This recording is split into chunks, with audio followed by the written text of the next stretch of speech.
নদীরে কুল ভাঙে ও কুল গড়ে, নদীরে কুল ভাঙে ও কুল গড়ে, এই তো নদীর খেলা। সকাল বেলার ধ্বনি রে তুই, ফকির সন্ধ্যা বেলা।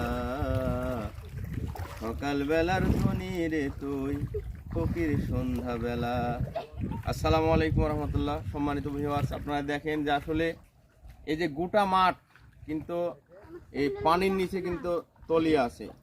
হ্যাঁ, যার মূল্য যদি ধানের ইয়া করেন তাহলে মনে হয় কয়েক লক্ষ টাকা হবে। আসলে এই কৃষকের অনেক টাকা লস। তো এই আসলে এটার জন্য আমি এই কানের গলিটা মানে গানের কলিটা বললাম যে আসলে এই ধানটা কিন্তু 10 থেকে 12 দিন পর সবাই কিন্তু ঘরে তোলার আশাতেই ছিল। আসলে কি থেকে কি হয়ে গেল, হ্যাঁ আল্লাহ ভালো জানে। এই তো হচ্ছে অবস্থা ভাই। তো ভাই, এই যে বন্যার পানিতে জমিগুলো তলিয়ে গেল, কৃষকের কি ধরনের ক্ষতি হচ্ছে আপনি কি মনে করেন? এটা ব্যাপক টাকা ক্ষতি ভাই। এখানে মোটামুটি ধরেন কয়েক হাজার বিঘা জমি আছে।